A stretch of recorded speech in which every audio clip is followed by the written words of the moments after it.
Buenas tardes. ¿Hay alguna manera o tienen algún grupo en Telegram o en otra plataforma o aplicación que no sea el WhatsApp para que puedan?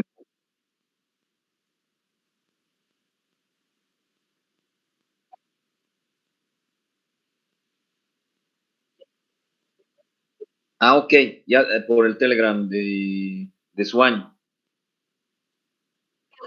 Ya, vamos a esperar entonces 2 minutitos y empezamos.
Bueno, ya vamos a empezar.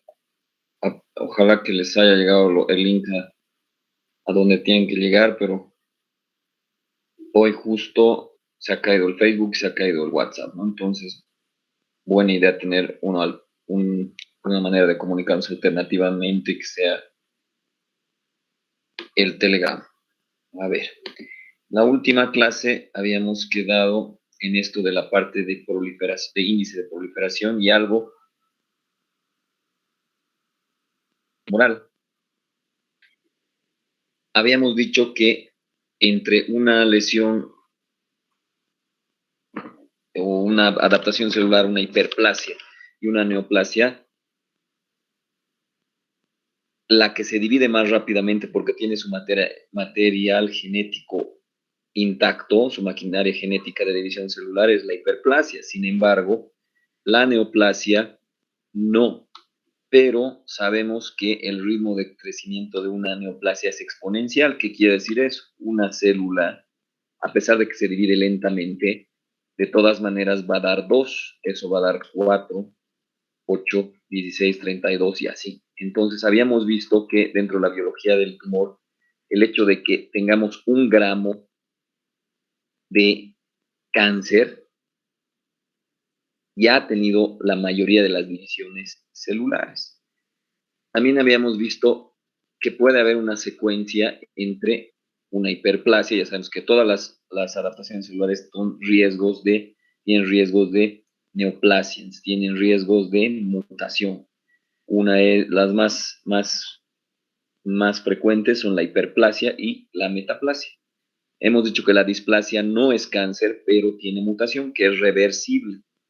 Y la displasia en cualquier lugar, esófago, cervix, uterino, nos interesa porque puede llevar a acumular más mutaciones y que estas neoplasias tengan las características de invasión rompan la membrana basal, cuando no han roto todavía la membrana basal, pero tienen características de invasión, se llama carcinoma in situ. Microinvasor, francamente invasor, luego busca un vaso sanguíneo y puede ir a los órganos que reciben mayor flujo de sangre, como el pulmón, como el hígado, como el vaso. ¿no? Entonces, cuando una neoplasia es detectable clínicamente, ya ha sufrido la mayoría de las divisiones celulares, 30 divisiones celulares, y eso tiene 1 gramo. Pues 1 gramo se va a convertir en 2 gramos, o 2 gramos se van a convertir en 4, 8, 16. Entonces, eso es lo que habíamos visto en la anterior clase. ¿Las neoplasias tienen menor tiempo en su ciclo celular? No, falso. La fracción de crecimiento, células que integran la masa tumoral con capacidad proliferativa, a eso se llama fracción de crecimiento, o lo que habíamos visto como esto, ¿no? Como el Ki-67, el índice de proliferación celular. ¿Qué ventajas tiene hacer inmunohistoquímica para ver cuáles células se están dividiendo? Que vemos a todas las células que se están dividiendo, no solo a las que están en profase, metafase, anafase y telofase, sino que a las que están en otra parte del ciclo de división celular. Bueno, en relación a la quimioterapia y la radioterapia, la quimioterapia mata a las células en proliferación, por eso es que nos conviene darle quimio a los tumores que tienen alta fracción de crecimiento, es decir, alto índice de Ki-67. Si un tumor se está dividiendo rápidamente, descontroladamente, pues la quimio es una buena opción, pero si su fracción de crecimiento, o sea, su Ki-67 es muy bajito, en realidad lo que le estamos dando es veneno a las otras células que se dividen normalmente, porque le vamos a hacer cosquillas a las células neoplásicas malignas porque no se están dividiendo ya. Entonces, a la hora de decidir si le doy quimio o no, muy importante tener en cuenta la fracción de crecimiento, ¿no ven? La de división celular, o el Ki-67. La mayoría de las neoplasias tienen una fracción de crecimiento baja, lamentablemente. ¿Cuáles sí tienen una fracción de crecimiento alta? Los linfomas, las leucemias, el cáncer de pulmón, de células pequeñas. ¿Y quién tiene baja? El cáncer de mama, el cáncer de colon. Entonces, dicho lo anterior, ¿cuál tiene mayor probabilidad de que responda a la quimio? ¿Cuál de las dos, de estos grupos? ¿Esta o esta? ¿A quién le damos quimio? ¿A estos o a estos? ¿Cómo es? ¿A la que tiene fracción de crecimiento alta o a la que tiene fracción de crecimiento baja? ¿Cuál le damos? ¿Cómo es? ¿A quién le damos que tiene quimio? fracción de crecimiento alta. Sí, los linfomas, leucemias, etcétera. Incluso los linfomas, y tal vez hay una pregunta de examen ahí, según la inmunohistoquímica, la IHQ, algunos linfomas son potencialmente curables porque tienen una terapia blanco molecular, es decir, ya no usamos la quimioterapia para matar a todas las células en proliferación, sino a ciertas células como francotirador. Me refiero a los linfomas B. Hay un anti-B, o sea, un anti-CD20. Aquí van a, como hemos visto ya en clases anteriores, la tercera o cuarta clase, hay que memorizarse esto para entender un poquito. Los linfocitos, cuando dice CD2, 3, 4, 5, 6, 7, 8, o sea, del CD2 al CD8 son T, del CD9, 10 al 20 son B.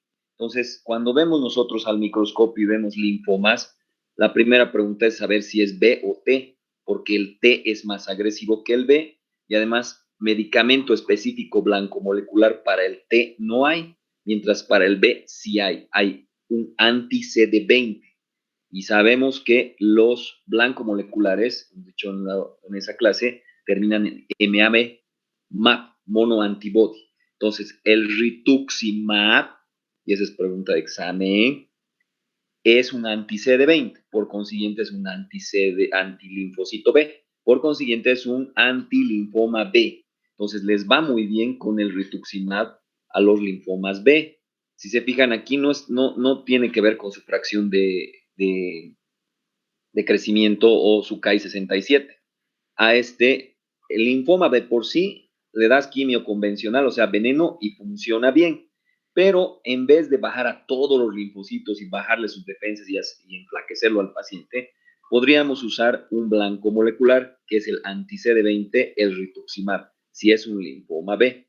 Gracias a Dios, el 90% de los linfomas que tenemos en los humanos son B, y menos son los T, y menos aún son los NKs.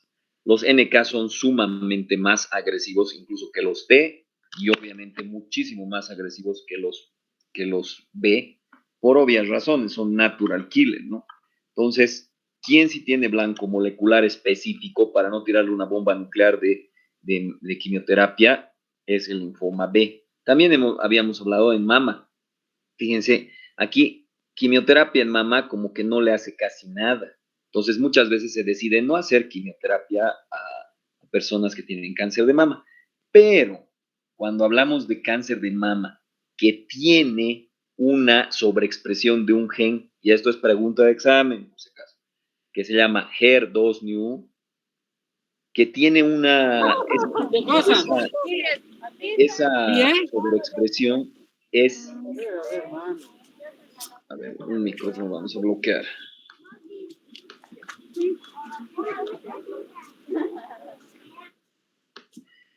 Esa sobreexpresión del HER2-Neu hace que ese cáncer de mama se divida descontroladamente sin ton ni son. Es decir, no tiene ningún control con la parte hormonal. Es decir, algunos cánceres, y eso vale la redundancia que hemos visto en la anterior clase, la diferenciación. Cuando el cáncer de mama se parece mucho a la mama, come estrógenos y progesterona. Por consiguiente, tiene receptores de estrógeno y progesterona. Cuando el cáncer no se parece al tejido de origen, o sea, es menos diferenciado, no come estrógeno y progesterona. O sea, no expresa receptores de estrógeno y progesterona. Pero generalmente lo que pasa es que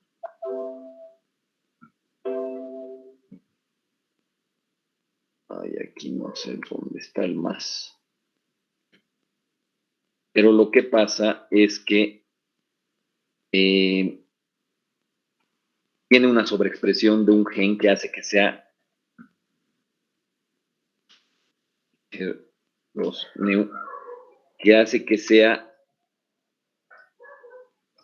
se divida descontroladamente sin que necesite comer estrógeno o progesterona. Entonces, generalmente, a ver,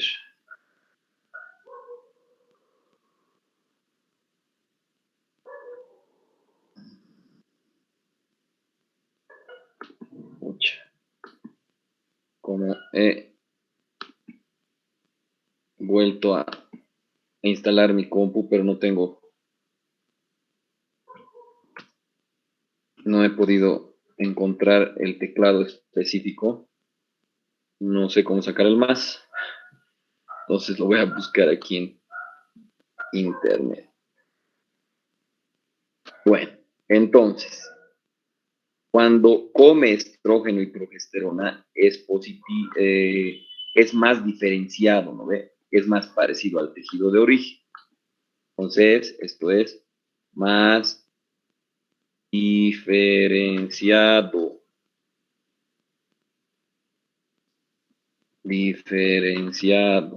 Y generalmente cuando más se parece al tejido de origen no tiene esta sobreexpresión. Ahora, podemos tener algo o lo contrario, digamos, ¿no ve? Lo contrario sería tener estrógeno, progesterona negativo, o sea, no come estrógeno, progesterona, o sea, no se parece al tejido de origen, por consiguiente puede haber acumulado más sobreexpresiones de genes, y esto quiere decir que se parece menos al tejido de origen, lo que quiere decir que es indiferenciado o menos especializado, ¿no ve? Ahora bien, ¿cuál creen que tiene más chance de metástasis de los dos casos de cáncer de mama? ¿Cómo es? ¿Cómo es? ¿Cuál de las situaciones tiene más chances de que metastatice ese cáncer de mama? ¿Estrógeno, progesterona positivo y HER2/neu negativo o estrógeno, progesterona negativo y HER2/neu positivo? ¿Cómo es? ¿Cuál de los dos casos tiene más chances de metastatizar? O sea, es más maligno, o sea, es más peligroso. ¿Cuál de los dos? El que solo expresa HER2/neu. Exacto. Entonces, generalmente rogamos que tengamos esta situación, digamos, ¿no ve? Porque así no metastatiza, no tiene mucha chance de metastatizar. Pero, oh sorpresa,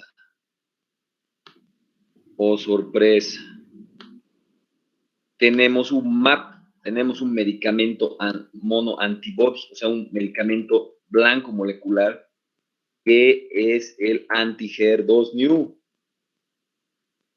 que es el trastuzumab. O sea, aquí vamos a poner un MAP. Aquí hay un MAP.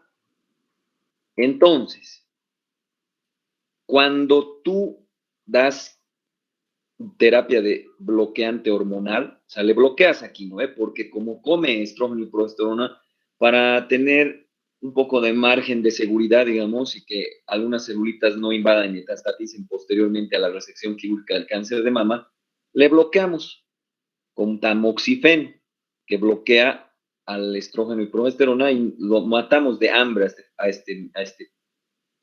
este tumor.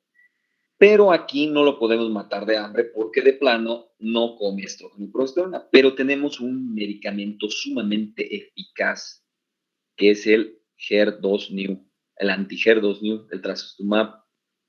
Con esto es potencialmente curable una paciente si le das trastuzumab. Entonces, ¿cuál sería mejor tener de los cánceres? ¿Cómo es? O sea, yo sé que ninguno, mejor su mamá, su, su, sus hermanas, sus hermanos, no sé, una mujer diría ninguno, pero si tuvieras que escoger, ¿cuál de estos dos cánceres pensarías que es mejor tener? El segundo, el que se puede curar. El segundo, solo que aquí hay un pequeño gran detalle. Tenemos que tener el medicamento, tenemos que poder darle gratis al paciente, o sea, tiene que estar dentro del SUS, porque si no, cuando yo me he venido hace 11 años de México, valía más o menos cada sesión, o sea, ciclo de quimio, más o menos alrededor de entre 5 a 10 mil dólares. Entonces era carísimo. Actualmente ya no es tan caro, pero más o menos está entre 500, 700 dólares cada quimio. Entonces, pero sigue siendo caro, entonces tiene que estar dentro del SUS. Estamos haciendo todas las gestiones para que hasta en el Ministerio de Salud cubra el gobierno esto. Entonces, y parece que va a ser positivo. Entonces, si tenemos este medicamento, obviamente que tal vez sería mejor que tengas este cáncer, porque lo vamos a curar. Ahora, esto es importante porque en el examen teórico y práctico siempre pregunto esto, no por fregarnos, sino porque es algo significativo, algo que se aterriza. El valor pronóstico y el valor predictivo. Pronóstico y el valor predictivo. ¿Qué será eso del valor pronóstico y el valor predictivo? La palabra pronóstico y predicción será lo mismo. ¿Qué diferencia hay entre uno y otro? entre pronóstico y predictivo. A ver, ¿en qué usan la palabra pronóstico y en qué usan la palabra predictivo? A ver, utilicen en una oración la palabra pronóstico y en otra oración la palabra predicción. Pronóstico utilizan para el clima Ya, y predicción utilizan, por ejemplo, cuando va a jugar algún equipo o algo así, predicen quién va a ganar. sí, ¿no ve? Entonces, en realidad se dice que el pronóstico es en base a las variables. Entonces, aquí el pronóstico es bueno, es positivo, porque sabemos que como se parece al tejido de origen, no va a invadir o metastatizar, es más probable que no. Pero el valor predictivo es cuando nosotros usamos un medicamento para curar a ese paciente. O sea, predecimos la respuesta del medicamento al tumor. Y esto es que tiene un valor predictivo negativo. O sea, no hay medicamentos que nos garanticen que curemos el tumor. Ahora, aquí, en el segundo caso, ¿cómo sería? Tiene un buen pronóstico este cáncer que tiene esta sobreexpresión de HER2/neu. ¿Cómo es? ¿Buen pronóstico o mal pronóstico? Mal pronóstico. Mal pronóstico porque lo más probable es que va a invadir y metastatizar. Pero ¿qué valor predictivo tenemos? ¿Positivo o negativo? ¿Cómo es? Positivo porque tiene tratamiento. Porque predecimos. Entonces, eso hay que entender muy bien. Yo sé que en medicina, en nuestra facultad de medicina, lamentablemente, ya estoy viendo, porque en otras facultades, de Univalle, de UPAL, de Unifrance y demás, ya hay materias que hay en pensum de otras universidades. Una de las materias que mencionamos es inmunología. Inmunología no tenemos como materia y es necesaria. Otra materia que es importante es oncología. No la tenemos como tal. Entonces, aunque estamos llevando nomás la parte de neoplasias en patología, alguito, una pincelada se les da, obviamente que estamos hablando de cánceres, entonces una pincelada en relación a lo que sería la oncología. Esto es lo básico de oncología. Entonces, volviendo a lo que hablábamos, es aquí en cáncer de mama tiene una fracción de crecimiento baja, un Ki-67 bajo, entonces no va a ser la quimio convencional bien, pero una quimio blanco molecular podría curar. ¿Ve? Ya hemos visto eso. Entonces, ya habíamos respondido esa pregunta, ¿no? ¿Cuál de estas neoplasias responde mejor a la quimio? Y la siguiente pregunta iba en relaciones, ¿qué es la terapia blanco-molecular? Son los MAPs, los francotiradores, no son las quimioterapias convencionales. Y aquí tenemos un ejemplo claro, conciso y preciso del cáncer de mama. La quimioterapia puede curar el cáncer, ya hemos hablado, cuando hablamos de la palabra puede, todo puede en la vida. Y aquí tenemos el HER2/neu y lo que habíamos mencionado, el rituximab. ¿Cómo podemos inducir proliferación celular en neoplasias con fracción de crecimiento bajas? Cuando hacemos cirugía, estimulamos los factores de crecimiento y eso hace que se dividan las células. Entonces, por eso es que a veces cuando hacemos cirugía, ya pensamos rápidamente en que vamos a darle quimio porque eso va a estimular a que se vuelvan a dividir las células neoplásicas. Ya que cuando cortamos algo y hay reparación y curación de los tejidos, hay secreción de factores de crecimiento. Eso lo han visto en el capítulo de reparación y curación, ¿no ven? Entonces, cuando hay resección quirúrgicas o radiaciones, ¿qué tipo de células madres conocemos? Este es capítulo de reparación y curación y de hiperplasia y demás, pero les menciono aquí que hay un tipo de célula madre que es la cancerosa, pero no todas las neoplasias tienen una célula madre, solo en algunos se ha encontrado esto. Entonces, porque sería interesante que todas las neoplasias tengan una célula madre, Entonces, toda nuestra quimioterapia o blanco molecular iría en la célula madre que produce el cáncer y estaríamos hablando, en teoría, de curación del cáncer. Pero no todas las neoplasias tienen células madre.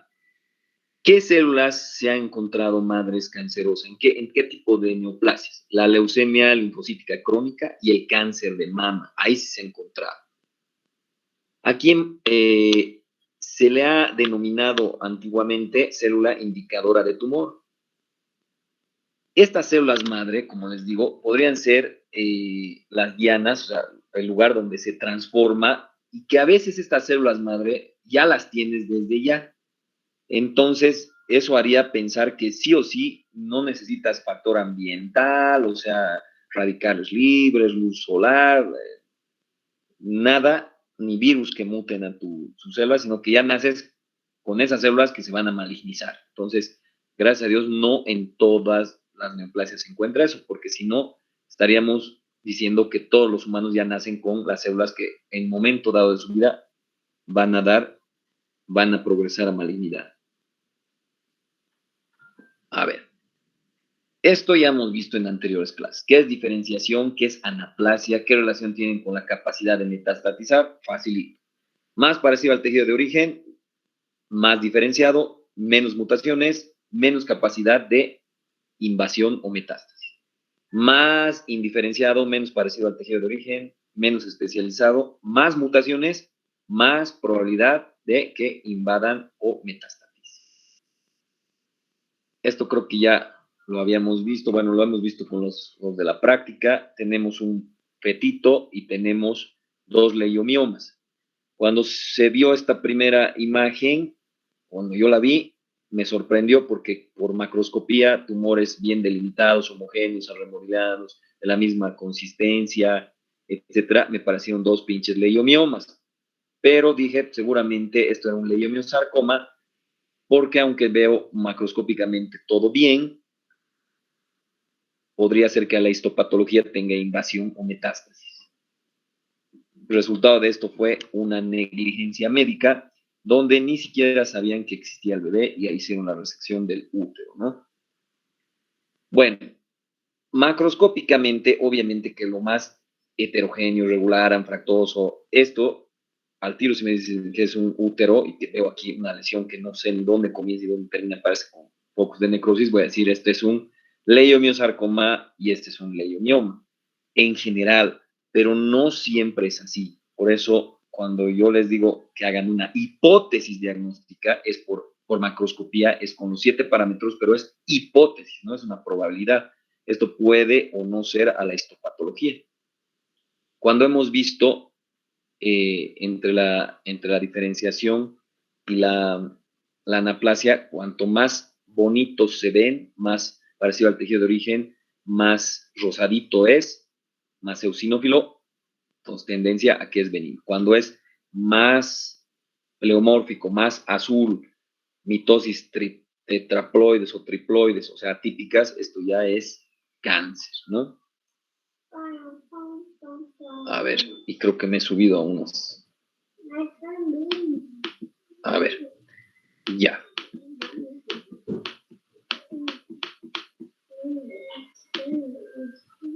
A ver.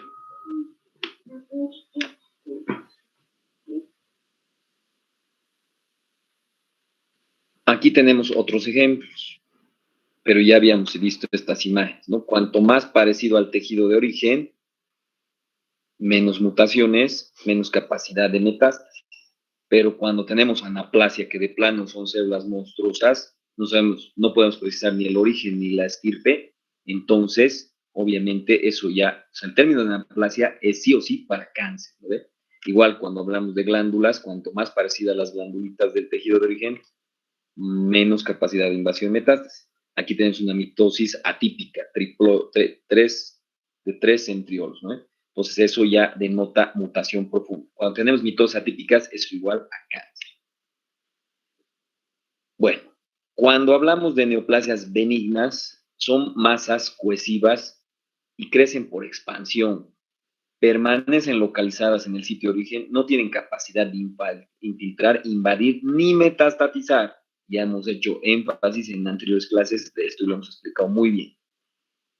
Generalmente tienen un crecimiento lento y al crecer lentamente, como se necrosa el alrededor y esto produce una inflamación y una reparación, generalmente se encapsula. O sea, esa es la pseudocápsula, por si acaso. Y hoy día estaba haciendo el examen, porque ya me han pedido las preguntas. Aquí hay que enfatizar entre lo que es un quiste, un pseudoquiste, y en realidad un quiste es una lesión irregularmente ovoide con epitelio. Y un pseudoquiste es una lesión irregularmente ovoide con contenido líquido semilíquido superior, pero no tiene epitelio, no tiene tejido epitelial, solo fibroconectivo. O sea, tiene como una cicatriz alrededor. Eso hay que aplicarlo, se va a aplicar en un caso clínico donde te dicen que tienes un quiste o pseudoquiste pancreático y si te parece que es una lesión reactiva y si te parece que es una lesión neoplásica benigna o maligna. Eso se va a aplicar. Entonces, por favor, repasar bien, entender, digerir bien qué es quiste, pseudoquiste, porque en el examen va a haber un caso de aplicación donde te dice que hay una biopsia o una biopsia aspiración y el reporte histopatológico dice A o dice B o dice C y eso te estoy pidiendo que lo correlaciones para saber si eso es un pseudoquiste pancreático, o sea, una lesión reactiva, o es un quiste verdadero de neoformación, que podría ser una neoplasia benigna o podría ser un cistadenocarcinoma pancreático. Pero obviamente, las neoplasias malignas tienen cápsula, pueden tener. Un cistadenocarcinoma tiene cápsula. Entonces, generalmente lo encapsulado, lo que tiene un tejido fibroconectivo alrededor, etcétera, bien delimitado, es benigno. Y generalmente en lo maligno no existe estas características, pero puede tener, ¿no? Igual puede haber una neoplasia maligna bien encapsulada. Las neoplasias malignas invaden localmente. A ver, aquí hay una pregunta. Como médico clínico cirujano, ¿qué consideraciones debo tomar al extirpar una neoplasia maligna? Esto, quiero decir, tienes un cistadenocarcinoma, lo quitas íntegro, bien. Se te rompe, ya valió madres. ¿Por qué? Porque adentro estaba el cáncer y se ha dispersado por todo lado. Entonces, las consideraciones necesarias que tenemos que tener es que esto en lo ideal es sacarlo y extirparlo excisionalmente completo. Excisional es completo. Incisional es que le has agarrado un pedacito representativo. Entonces, cuando habían las clases prácticas y íbamos a la sala de autopsias en el hospital gastro, lo que les mostraba era un quiste que lo habían roto y lo habían suturado para tratar de engañarme, digamos, como patólogo, para que no me dé cuenta que se ha roto y que se ha desparramado todo el líquido en el peritoneo. Eso no tiene sentido, ¿no? O sea, si se rompió y hay que limpiar y hay que dar quimio tal vez, ¿no? No somos perfectos, podría romperse por la técnica quirúrgica, pero lo que sí no es aceptable es tratar de engañarlo al patólogo para que el patólogo ponga quiste completo, o sea, quiste íntegro. El que paga los platos rotos finalmente es el paciente, porque a mí me estarán engañando, pero no me han engañado porque he visto la sutura, pero al final de cuentas el que paga los platos rotos es el paciente porque seguramente va a tener implantes posteriores y metástasis. ¿Cuál es la segunda característica después de la metástasis que distingue una neoplasia maligna? Serían las mitosis atípicas, por si acaso. ¿Qué diferencia entre un carcinoma in situ y un invasor? Que el carcinoma in situ no rompe la membrana basal, o sea, la colágena 4 está íntegra, porque la membrana basal está hecha de colágena 4, y ante la duda, por inmunohistoquímica nosotros podemos hacer colágena 4, porque digamos, pensamos, ¿no? ¿Ha roto o no ha roto en cáncer de próstata? No sé si ha roto o no ha roto.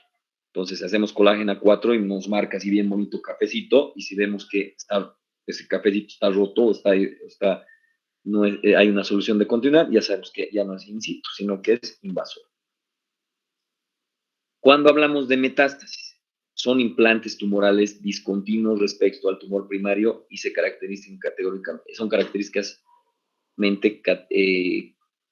bueno, aquí, cuidado, esta parte está mal, la he escrito mal.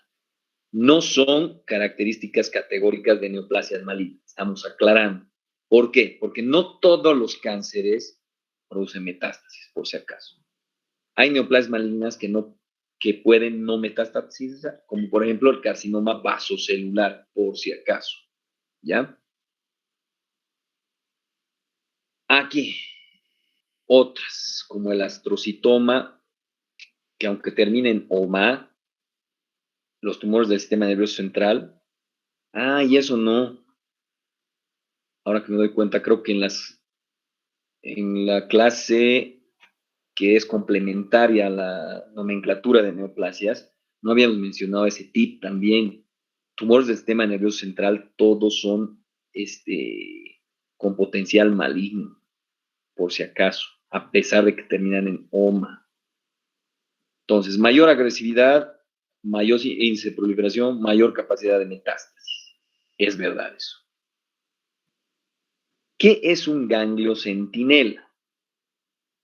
Esto, para los que son mis alumnos de práctica, estudiantes de práctica, es más fácil entender. Pero el ganglio centinela es el primer ganglio de relevo de una cadena ganglionar. Pero ¿cómo sabemos, por ejemplo, en mama, que es el primero? Si podría ser un gangliecito de 3 milímetros. No se puede saber solo por el lugar anatómico, sino que hay que meterle un contraste que tiene color y además tiene radiación. Entonces pones esa radiación y ese colorante y se lo absorbe a los linfáticos y el ganglio, el gangliecito se vuelve azul y caliente. Y con una sonda Geiger suena así, o ahora suena así, capta la radiación y dice, este es el primer ganglio. ¿Para qué necesito saber qué es el primer ganglio? Porque es la puerta de salida del cáncer. Solo sale por una puerta.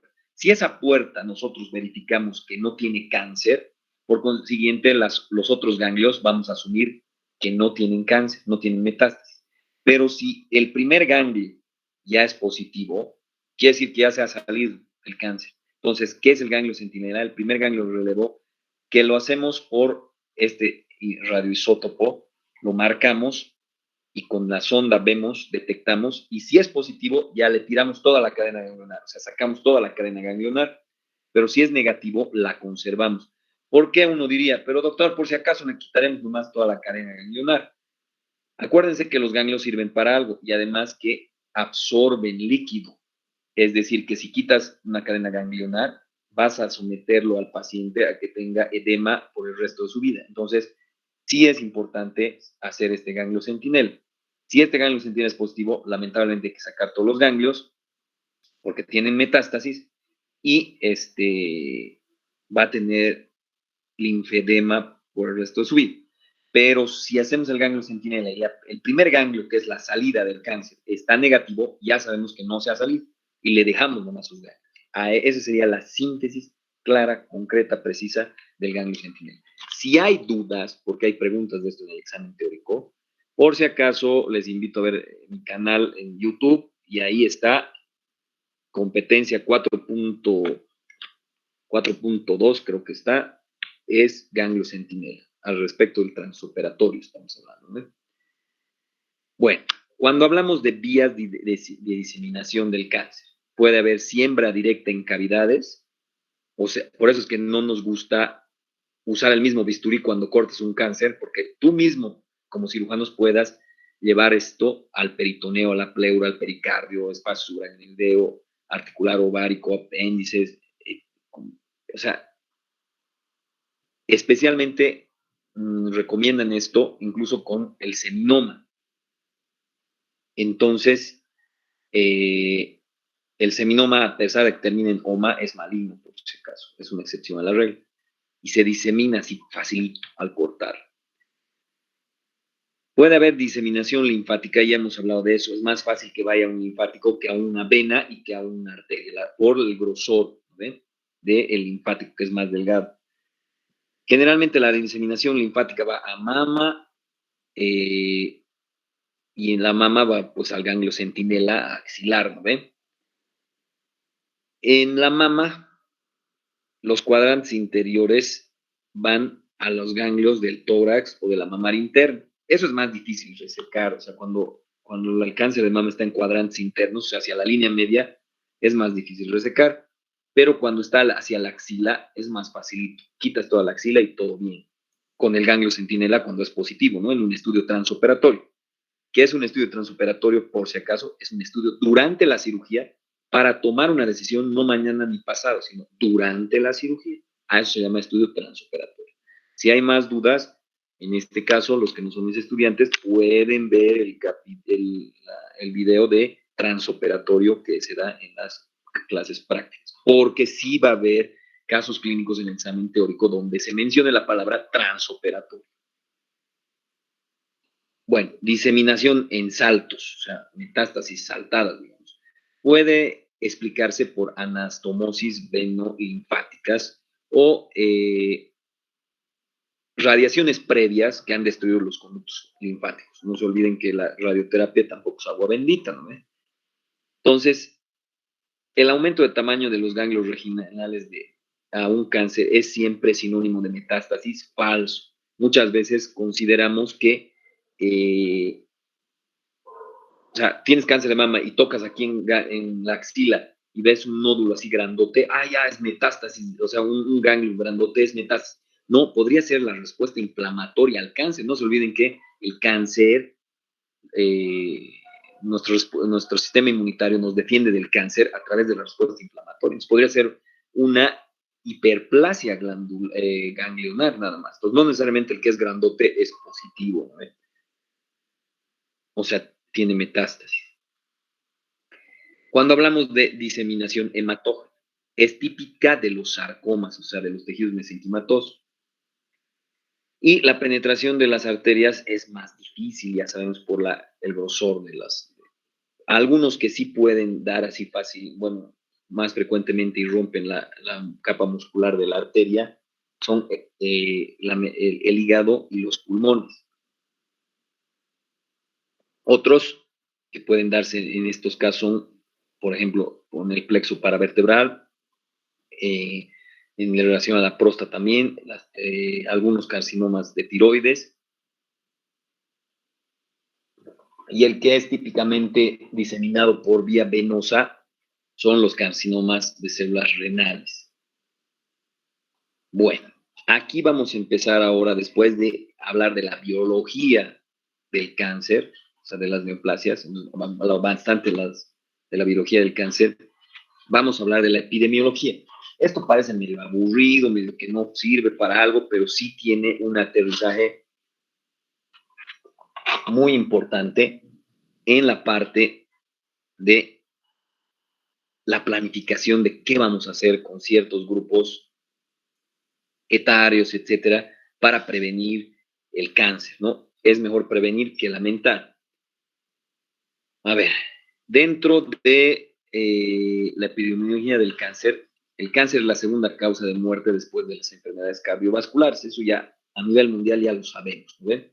Entonces, muchas veces no entendemos para qué sirve la pinche epidemiología y como que pensamos que es solo de memoria o son fórmulas o no se entiende. Si nosotros sacamos puros números en epidemiología y no sabemos analizarlos, estamos fregados. Pero ahorita, por ejemplo, en el gastro estamos poniendo un montón de recurso humano para hacer epidemiología, o sea, para sacar los datos estadísticos. ¿Por qué será? ¿Por qué será que estoy destinando, a pesar de que estamos así sin plata, por qué estamos destinando a la parte de estadística más gente, más contratos, más todo? ¿Por qué?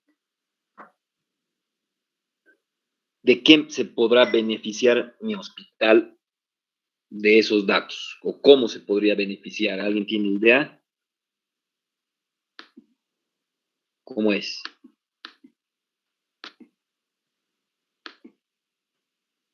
¿De qué te puedes beneficiar de los datos estadísticos?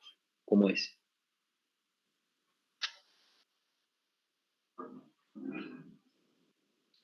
Hay muchas maneras. Ahorita con el libro, vamos a dar un ejemplo, digamos.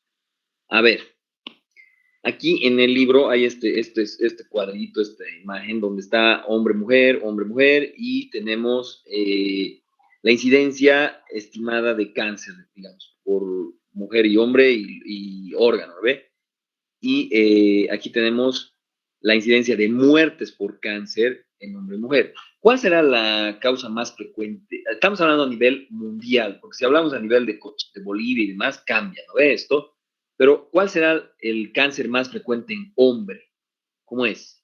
Y ahí está, ¿no ve? ¿Cómo es? Próstata. Y en mujer, bueno, y en segundo lugar, pulmón, dice, ¿no?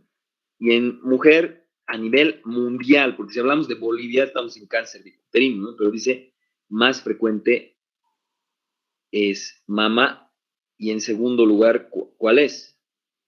Pulmón también dice. Ahora, colon está como igual en los dos, más o menos va por ahí, colon y recto, entonces solo variaría próstata y mama, ¿no ve? Pero esa es la incidencia, la frecuencia. ¿Será lo mismo o equivaldrá a lo mismo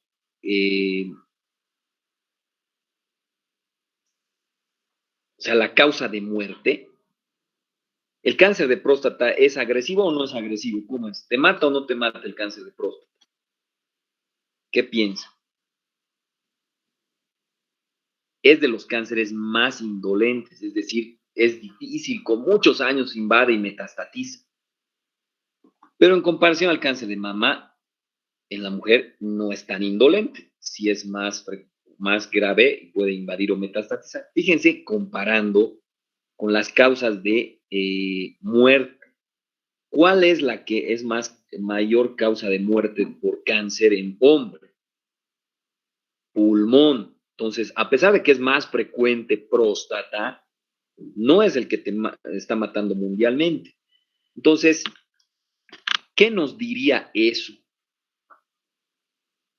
Porque solo estamos hablando, digamos, de números, ¿no? Pero el análisis un poco más profundo, ¿qué nos diría de eso, en eso?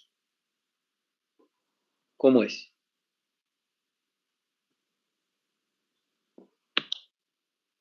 ¿Puedes modificar algo para disminuir la incidencia de muerte por cáncer o no en un hombre? El cáncer de pulmón, ¿por qué se dará el cáncer de pulmón? ¿Cuáles serán las causas de cáncer de pulmón?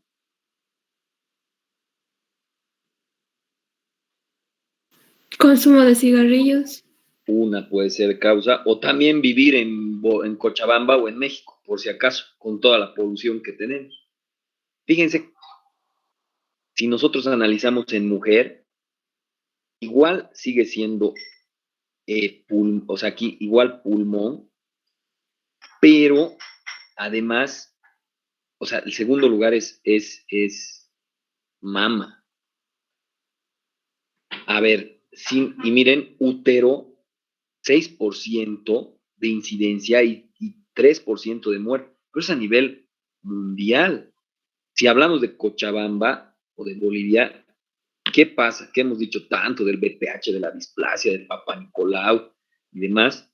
Que lo que te mata, la está matando a nuestras mujeres, es el cáncer de útero.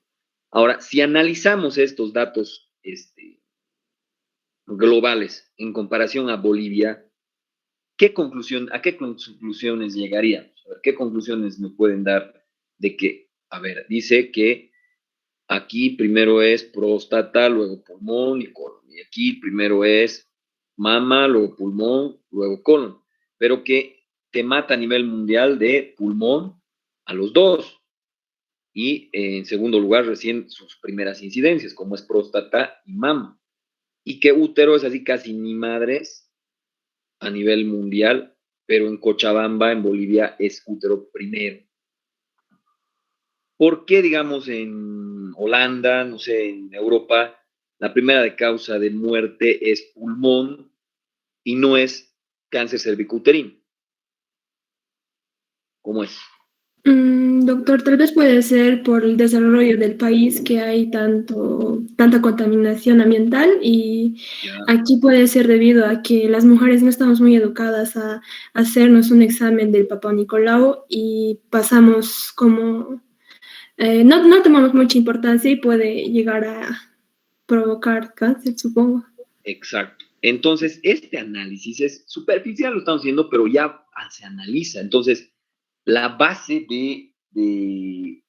de una, de una planificación para tu hospital, para tu departamento, para tu país, en relación a todo, a las enfermedades, es en base a estadística y a la parte epidemiológica. A ver, si analizamos esto, ¿qué diríamos? Aquí está, digamos, cáncer de estómago, de hígado, de colon, de próstata. Tenemos japoneses inmigrantes que fueron a California, hijos de japoneses inmigrantes y californianos, o sea, nativos, digamos, gringos. Y está así, ¿no? En azulito, ¿cómo es? Celeste, blanco, plomo y negro. ¿Qué me pueden decir del cáncer de estómago? A ver, según esta imagen. Porque el lindo lo pones ¿cómo se llama? En, en Excel y te sale lindo esto, así, unos barritos y lo pones así. Eso no es investigación, eso no es epidemiología, eso no es estadística. No son solo cuadraditos, redonditos y números, sino es el análisis lo que necesitamos, ¿no? Y eso muchas veces no te lo incentivan, no te lo enseñan en la facultad, por eso es que a veces, ay, cuando quieres investigar algo, difícil porque no tienes esa experiencia, y segundo, que asocias a investigar algo con complicado, con complejo, con que te lo van a rechazar, con que te lo van a criticar. Pues a ver, ¿qué me dirían de esto? Cáncer de estómago. Miren, barra.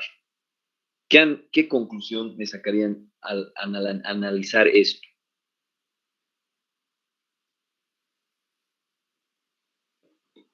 ¿Cómo es? ¿Alguna idea? En Japón. Podría deberse al tipo de alimentación que tienen los japoneses y que en los emigrantes sigue siendo alta porque todavía mantienen eso, y los hijos de japoneses también puede ser. Excelente análisis. ¿Y por qué no ambiente? ¿Y por qué no genético? ¿Por qué no sería? Porque alguien me puede decir, ah, sí, pues los japoneses tienen más índices de cáncer de estómago. ¿Por qué creen que nos han regalado, pues, hace 40 años un hospital y tal vez nos regalen otro? Y nos siguen regalando hoy día la Patricia Okabe, una japonesa, nos está regalando un arco en C, una, un, un equipo de rayos X y demás. ¿Por qué nos ayudarán tanto los japoneses? ¿Les caemos muy bien? ¿O qué será? ¿Qué es lo que sí o sí para que me regalen 2 duodenoscopios? Un duodeno, los duodenoscopios están arriba del millón de bolivianos, por si acaso. Me acaban de regalar hace un mes 2. Por buenas gentes, los capuchos, ¿o qué pasa? ¿Qué es lo que me piden a cambio, sí o sí, del hospital? ¿Qué creen? Del gastro me refiero. ¿Una carta de recomendación será o qué? ¿Qué les puedo dar que les interese a los japoneses? Un estudio epidemiológico de aquí, doctor. De acá Exacto, de Cocha. estadística, directamente está vinculada a su compu desde Japón, así ya nos, de hecho antes de que nos traigan los del ministerio, programas y así, que vas a hacer así, vas a llenar así, y cada vez nos dicen, van a hacer estos formularios, van a meter en Excel, nosotros nos vale más, ya tenemos eso, porque ya desde hace añadas tenemos sistemas informáticos que nos ha regalado Japón y que nosotros llenamos ahí, porque saben lo valioso que es esto y tienen interés por que nuestra población es un poco similar en la parte gastroenterológica, especialmente en Cochabamba, y los índices de cáncer de estómago, de vesicular, les interesa saber por qué aquí también, si nuestra comida es bien diferente que allá, y cosas así. Entonces, es importantísimo esto. Entonces, aquí no es genético, ¿no ve? Porque si fuera genético, ¿por qué tendría que disminuir en los inmigrantes? ¿No ve? Solo han ido de un lado al otro, se han cambiado. Entonces, excelente la apreciación, el análisis de la comida, puede ser ambientales. Ahora, ¿qué me dirán, digamos, de el hígado? ¿Qué me dicen del hígado? Es este el hígado, ¿no? Aquí y aquí, ¿cómo es la cosa? ¿Mismo análisis o diferente análisis?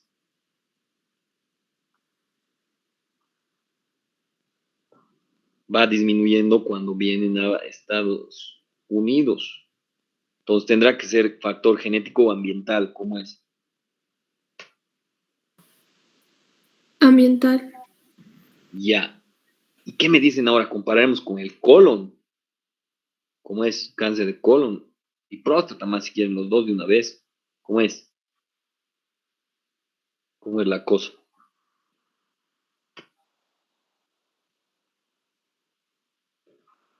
¿Qué pasa cuando viajan o se van a otro lado o tienen hijos los japoneses con el cáncer de colon? ¿Por qué el cáncer de colon será menos frecuente en Japón y más frecuente cuando están en otro lado? ¿Cómo es? ¿Genético o ambiental sigue siendo? ¿Cómo es la cosa?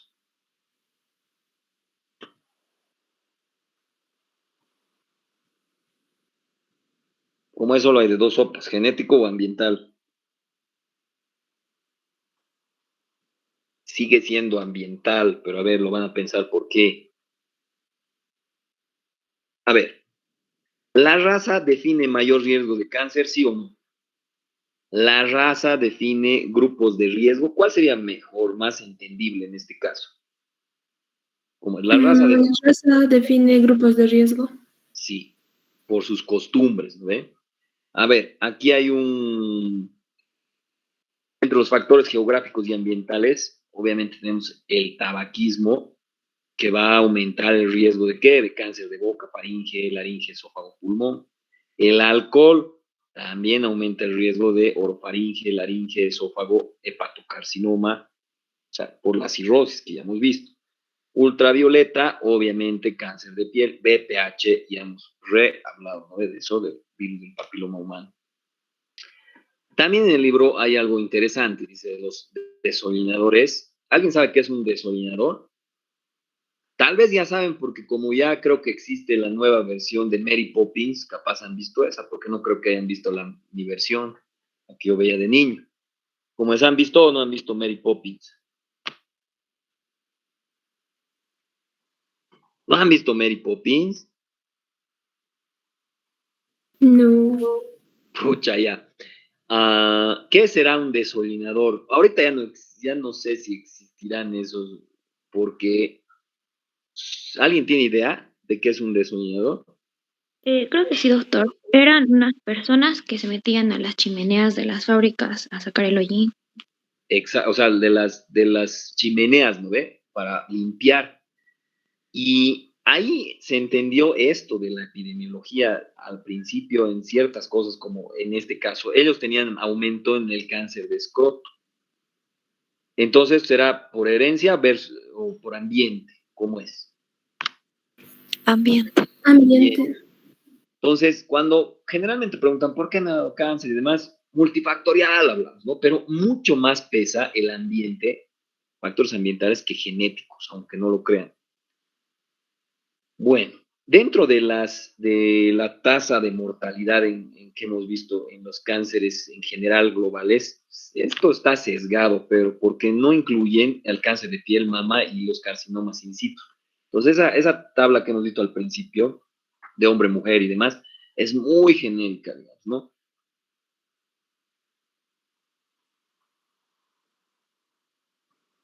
Ya. En el libro hay y tienen que leer qué factores ambientales pueden incidir o aumentar el riesgo de cáncer. Por ejemplo, a ver, ¿habrá algún parásito, no sé si está aquí, que pueda aumentar un riesgo de cáncer? Esto lo han debido ver ya en anterior año. ¿Hay algún parásito que te produce aumento de riesgo de cáncer? Esto en la vejiga, ¿cómo es? Nada. ¿Qué es el schistosoma? ¿Se acuerdan o no? Van a revisar eso. ¿El Helicobacter pylori te producirá o no te producirá aumento de riesgo de cáncer? ¿Cómo es? Sí, doctor, porque ayuda a producir úlceras en el estómago y esas úlceras pueden llegar a ser cáncer. ¿Y será que te da aumento de riesgo de linfoma o de adenocarcinoma? ¿O de los dos? ¿Cómo es? El Helicobacter pylori.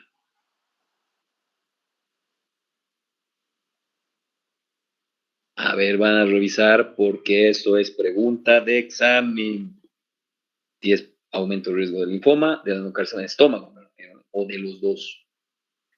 Bueno, a ver, si vemos la epidemiología por edad, los blastomas, leucemias versus los tumores óseos, los osteosarcomas, los linfomas o las células germinales y los epiteliales, ¿cuál con cuál irán? Blastomas y leucemias, adolescentes, pediátricos o adultos, ¿cómo es? ¿Cuál será más frecuente? Blastomas, ¿en quién será? ¿En adolescentes? Pediátricos. Pediátricos. Óseos, porque está en crecimiento, ¿no? el paciente, el niño y demás. Sabemos que donde hay división celular hay riesgo de mutación.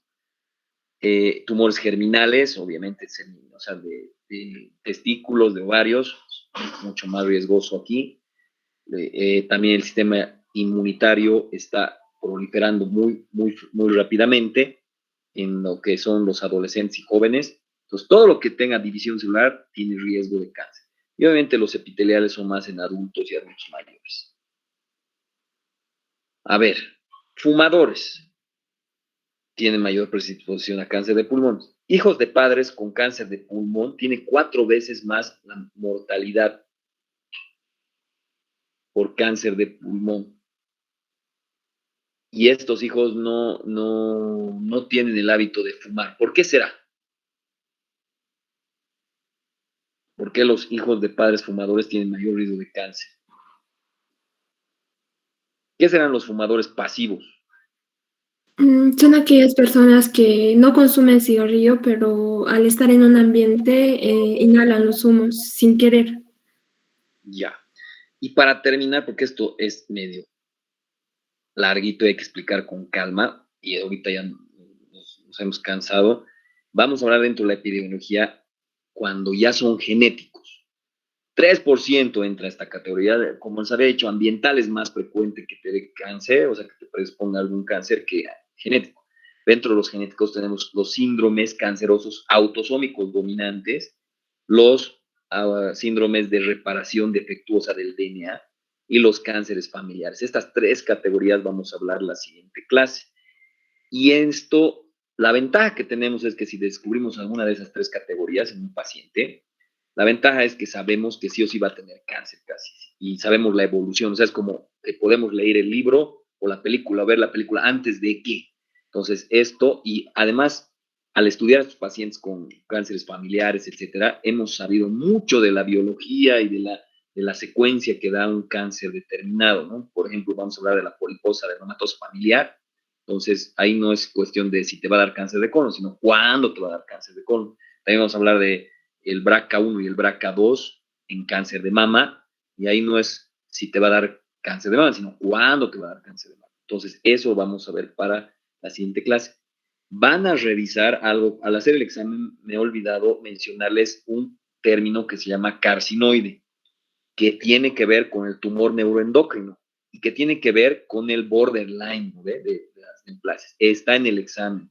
Revisen eso y me preguntan cualquier duda en relación al término de carcinoide. Acabo de hacer una pregunta para el examen tercer parcial y el final.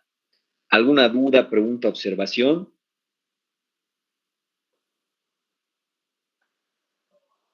Nada. Pucha, creo que ya se arregló el WhatsApp. Gracias a Dios. Bueno, si no hay dudas, preguntas, observaciones, nos veríamos la siguiente clase miércoles. Nos vemos, chicos. Chao, chao. Hasta luego, doctor. Chao, Hasta luego, chao. doctor. Gracias. Nos vemos. Hasta luego, doctor Horacio.